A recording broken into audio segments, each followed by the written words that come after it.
เวลาผมแย่เวลาผมเมื่อยเวลาผมท้อพี่น้องเอ้ยนอกจากเมียที่ปรึกษาได้แล้วก็คือผู้หลักผู้ใหญ่อืมที่ผมเฮ็ดคลิปแล้วเพิ่นให้โอกาสเนาะสนับสนุนให้กำลังใจยามผมคือตอนนี้บ่มีเงินมีค่ำเนาะพี่น้องเนาะเพิ่นก็คอยช่วยซัปพอร์ตช่วยเหลือเข้ามาพี่น้องสวัสดีครับสำบายดีพ่อแม่พี่น้องสุขทุกคนเด้อพี่น้องทั้งไทยทั้ง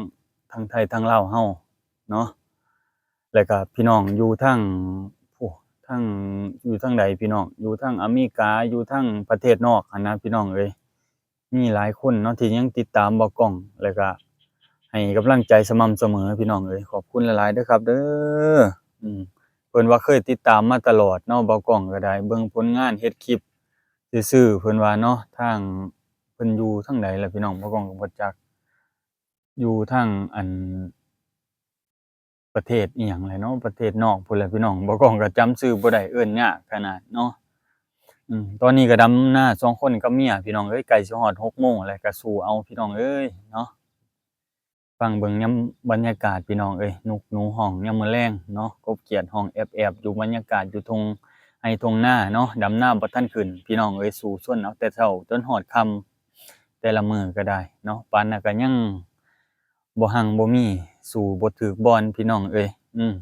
แต่ก็จักสิเฮ็ดจั่งใดพี่น้องเอ้ยเนาะพ่อแม่เฮาพาเฮ็ดพาหาแบบนี้เออมื้อนี้ก็แม่เฒ่าก็ไปอั่นซอยงานศพไปโปลงงานศพญาติพี่น้องเพิ่นพี่น้องพ่อเฒ่าก็ไปโปลงงานศพญาติพี่น้องเพิ่นอีกพี่น้องเอ้ยทั้งญาติพี่น้องทั้งพ่อเฒ่าแล้วก็แม่เฒ่าก็คือเพิ่นเสียเนาะเสียไล่เลี่ยกันเลยก็เลยได้ไปเบิดเลยบัดตานี้เหลือเบากล้องอยู่กับ เมียกับลูกแล้วก็น้องสาว4คนพี่น้องเอ้ยลูกสาวกับอันน้องสาวก็พากันเมื่อแหละพี่น้องเอ้ยเมื่อเกือบเป็ดเกือบไก่อยู่เรือนพู้นแหละพี่น้องเอ้ยมีแต่บ่าวกล้องกับเมียเนี่ยพากันดำไร่ดำนา2คนอือนี่แหละพี่น้องเอ้ย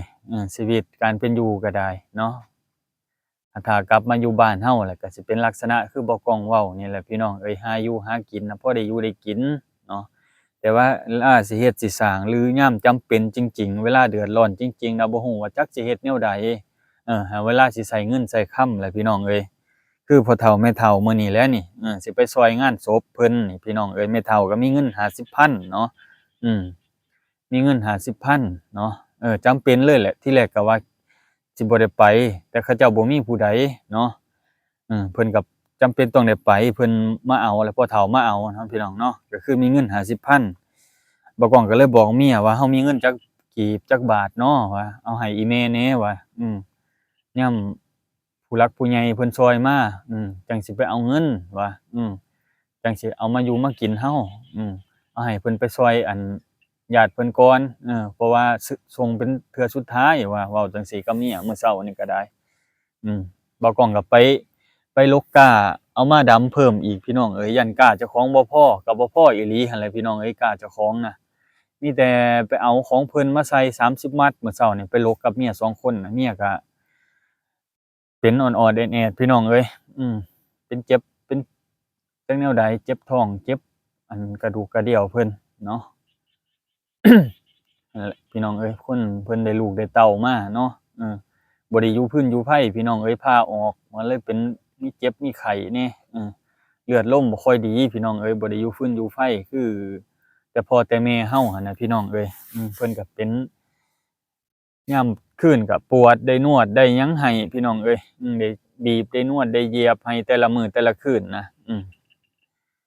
บ่ก้องก็สิตนเมียอยู่ดอกคันเฮ็ดจั่งใดซะมันจำเป็นต้องได้เฮ็ดช่วยกันพี่น้องคันบ่ก้องเฮ็ดคนเดียวมันก็บ่แล้วเนาะอืม เฮ็ดจั่งใดซะเราบ่มีพี่น้องเอ้ยสู้ซนเอาก็เคยเว้ากับเมียหลายเทื่อหลายทีก็อยู่นำกันมาหลายปีพี่น้องเอ้ยแต่ก็บ่ทันได้เฮ็ดปลูกสร้างอิหยังดอกก็มีแต่ไปเฮ็ดงานงวดก่อนก็ได้ซื้อแต่รถสีข้าวหั่นแหละพี่น้องเอ้ยรถปั้นข้าวหั่นแหละรถปั้นข้าวก็ออกกันกับลุงพี่น้องเอ้ยออกกันกับลุงดอกถ้าบ่ทันได้ทุนดอกปีกายนี่ เอามาปั่นก็คือมาซื้อรถมือสองเขานั่นแหละพี่น้องมันมีแต่โซ่เนาะมีแต่โซ่เบิดหั้นก็ลูกปืนแตกพี่น้องเบิดลูกปืนแตกก็น้ำมันรั่วไปจั่งซั้น เบิดน้ำมันรั่วก็ทางไปบ่ได้พี่น้องเอ้ยปีกายน่ะบัดฝนดีฝนตกย่ำๆๆลงมาเนาะจนว่าไปบ่ได้ปั้นข้าวแต่ละมื้อก็บ่ได้พออัน6-7 สอบซ้ำพี่น้องปกติคนเขาไปปั้นเขาอะบางทีเอารถอีแต๊กไปนำพี่น้องรถไถบ้านเฮาน่ะแก่ข้าวน่ะจนมาบ่ไหวจังเทื่อแต่ละมื้อจังเทื่อได้เอาเข้าวมาไว้มื้อละเที่ยว2เที่ยวหั้นนะเพราะว่าแต่ละล้านมันก็ตกอยู่เกือบ10สอบหั้นพี่น้องเอ้ยนี่แหละพี่น้องเอ้ยตอนนี้บ่ก้องก็บ่ทันพากันมื้อมีแต่ว่าสิดำให้มันสอดหน้าแล้วก็จังสิพากันมื้อหั้นพี่น้องเอ้ยเพราะว่ามันก็เหลือบ่น้อยบ่หลายพี่น้องเฮ็ดเอาเนาะมื้ออื่นก็พอได้ซ้ำแถวนั้นแหละก็ให้นี่พี่น้องให้ข้างๆบ่ก้องนี่ก็มีให้น้อยให้ใหญ่บ่ฮู้ว่าข้าวน้ำสิได้น้อยได้หลายส่ำใดพี่น้องเอ้ยกับ ก็ดำตามธรรมชาติปลูกตามธรรมชาติพี่น้องเอ้ยบ่ได้มีปุ๋ยมีอิหยังใส่บ่ได้มีฝุ่นมีอิหยังใส่เนาะคือปลูกไปตามธรรมชาติบ้านเฮาเลยเนาะ นี่แหละพี่น้องเอ้ยอันตอนนี้ก็ดำห่างแหน่จักหน่อยพี่น้องเพราะว่ากล้าบ่พอแล้วก็พากันดำห่างอืมแต่ว่าตอนแรกน่ะพากันดำที่เบิดแล้วนี่ดำที่เนาะแต่ว่าเสียดาย วางแผนไว้ว่าสิใส่ข้าวเจ้าจัก4 5ไร่บัดเบิดบัดตอนนี้ข้าวเจ้าก็ได้ว่าขอเขาปลูกนำเขาเจ้าอะนะพี่น้องเอ้ยเพราะว่าบ่กว้างเขามากินข้าวเจ้าเวลาอันเฮากินข้าวเหนียวก็อยากกินข้าวเจ้าลองเบิ่งหั้นนะพี่น้องเอาไว้ยามมีแนวกินผัดๆทอดๆหั้นนะดนๆเทื่อหั้นนะพี่น้องเอ้ยพวกผัดกะเพราอะนะบ่กว้างก็อยากอยู่มันบ่ได้กินมาโอ้โดนแรงอะนะพี่น้องผัดกะเพราตั้งแต่มาแต่ไทยปีกายยังบ่ได้เห็นหน้าผัดกะเพราอยู่อันสิได้กินแต่แนวกินบ้านเฮานี่แหละแกงหน่อหมกหน่อไม้เนาะพี่น้องเอ้ยลาบปูลาบปลาแบบนี้แหละป่นลวกผักไปจั่งซั้นแหละแนวกินบ้านๆเฮาบางคนเพิ่นก็ว่ามัก ถ้าว่ากินดูๆนี่ก็เบิดมักได้พี่น้องเอ้ยอยากลองเบิ่งอันพวกปิ้งๆย่างๆแหน่ได้พี่น้องเอ้ยเพราะอันเฮาแบบว่ามันบางทีเฮากินแนวกินอันเดิมๆเก่าๆอะมันก็เฮ็ดให้เฮาเบื่อหั้นนะพี่น้องเว้าจังซี่ซะเนาะอืม เป็นไดเราบ่พอมื้อแล้วบ่แล้วนี่จักมื้อบ่แล้วนี่จักมื้อเนาะพอดีแล้วนี่พี่น้องเอ้ยบ่ก้องก็สิดำซอยเมียละค่ำจักหน่อยก็สิมื้อนี่แหละพี่น้องเอ้ยเหลือบ่หลายมัดพี่น้องเอ้ยออกนี่ก็ประมาณ2มัดนะออกนี่ก็ได้ในใจก็อยากดำให้มันแล้วพู้นแหละพี่น้องเอ้ยแต่คนเฮาน้อยเฮาก็เฮ็ดไปตามเหือแห้งเฮาเพราะว่านี่ก็แ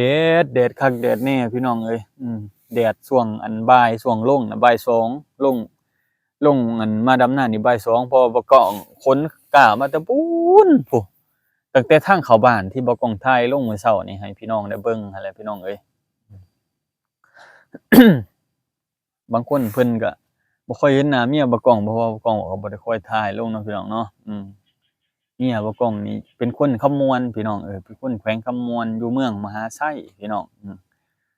ก็พี่น้องจะรู้จักว่าท่าแขกนั่นแหละประมาณน่ะท่าแขกเนาะมาเที่ยวท่าแขกบางคนก็ว่านะพี่น้องข้ามกับตรงเนาะอันนครพนมพี่น้องตรงข้ามกับนครพนมเลยเนาะแต่ว่าบ่ก้องก็บ่ทันได้เข้าไปดอกอยากเข้าไปอยู่ในเทื่อหนึ่งอยากไปไปกราบไปไหว้พระธาตุศรีโคตะบองพี่น้องในความที่เจ้าของอยากไปหาพี่น้องอยากพาเมียไปอยู่พี่น้องแต่ว่ายังบ่ทันมีโอกาสพอได้หาเงินหาค่ำได้ก่อนเนาะจังสิไปพี่น้องเพราะว่าไปกราบไปไหว้ไปบะไปบนไว้ไปหาเฮ็ดเวียกเฮ็ดงานให้ได้เงินได้ค่ำเด้อก็สิไปขอประมาณนี้แหละพี่น้องให้สุขภาพแข็งแรงเด้อไปเป็นเฮ็ดเวียกเฮ็ดงานก็ได้อย่าให้เจ็บได้ป่วยเด้อ ถ้าว่าเจ็บป่วยแล้วมันสิโซ้พี่น้องเวลาเราไปเฮ็ดเวียกเฮ็ดงานแล้วเพิ่นเจ้านายเพิ่นก็จักสิว่าจั่งใดสมมุติเราป่วยนะแต่บางคนเพิ่นบ่เข้าใจบางคนเพิ่นเข้าใจก็ดีเพิ่นก็ช่วยเนาะพี่น้องเนาะนี่แหละพี่น้องวิถีชีวิตบ้านเฮานี่แหละบ่ก้องก็ขอบใจขอบคุณผู้หลักผู้ใหญ่หลายๆคนเนาะที่ซัปพอร์ตช่วยเหลือแต่ว่าพี่น้องอยากช่วยเหลือบ่ก้องเข้ามาอีกเนาะพี่น้องเนาะพี่น้องทัก LINE บ่ก้องเข้ามาก่อนเด้อเพื่อความชัดเจนเนาะพี่น้องเนาะตามข่าวเนาะแนวใดก็อย่าทิ่มบ่ก้องเด้อพี่น้องเด้อผู้ใดที่ช่วยมาบ่ก้องก็ขอบคุณหลายๆเนาะบุญคุณเนาะขอให้กลับไป100เท่าพันเท่าหมื่นเท่าเนาะพี่น้องเนาะช่วย10ให้ได้ล้านช่วย100ให้ได้เท่าใดก็ให้มันได้หลวงได้หลายเลยนะพี่น้องให้มันบ่มีวันเบิดจักเทื่อนะตกจั่งใดก็ให้มันหล่นมือเนาะบ่ให้มันขาดมือจักเทื่อเนาะอันเด้อพี่น้องขอ อให้พ่อแม่พี่น้องสุขภาพแข็งแรงนั่นแหละบ่ก้องก็ได้เนาะอย่าได้เจ็บอย่าได้จนคือบ่ก้องพี่น้องเอ้ยเอ้าพี่น้องเอ้ยบ่ก้องก็ขอขอบพระคุณหลายๆเด้อผู้หลักผู้ใหญ่ทั้งฝั่งไทยฝั่งลาวที่อยู่ต่างประเทศเนาะพี่น้องเนาะที่สนับสนุนบ่ก้องเข้ามาและช่วยเหลือพี่น้องเอ้ยคนละ5คนละ10เนาะขอบคุณครับสวัสดีครับผม